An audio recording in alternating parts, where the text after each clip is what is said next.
Ebrei, capitolo 5. Cristo, o vero pontefice.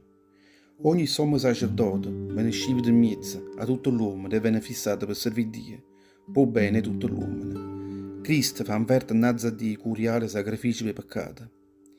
Cristo è capace di sentire compassione per tutti quelli che stanno in da ciucciaria e fanno parecchi sgarri, perché pure esse non chi ne sfatezza. E proprio in mezzo a tutta quella sfatezza sua, chi sta da innanzi a Dio sacrificio, non solo per tutti i peccati del popolo, ma pure per tutti i peccati suoi. Nessuno può pretendere per essere l'onore a diventare un sommo sacerdote, o potrà avere solo chi viene chiamato a Dio, come succedette per Ronna. Manca Cristo si è piato a se stesso chi l'onore essere sommo sacerdote, ma è stato Dio che l'ha rata a esso. Dio dice in la Bibbia: tu sei figlio mio, io oggi ti ho giusgravato. E ancora, tu sarai sacerdote per sempre come a Melchisedec.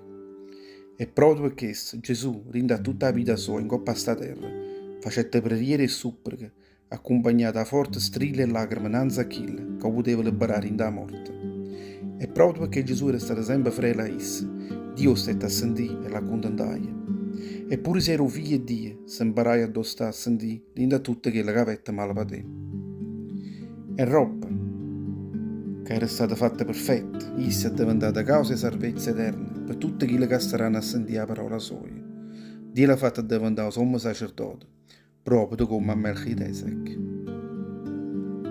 Una vita cristiana tutta. Coppa a chi su fatto, tenesse parecchie cose a ricevere, ma non è facile da spiegare a voi, perché tenete ancora una capa tosta.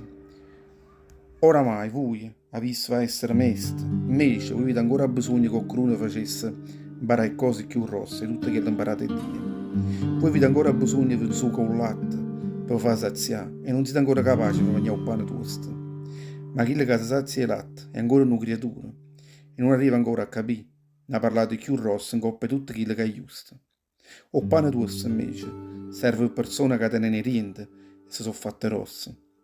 Chi lo mangia più tosto serve per tutte quelle che si sono imparate qua pratica loro, a capire quello che è buono e quello che è malamente.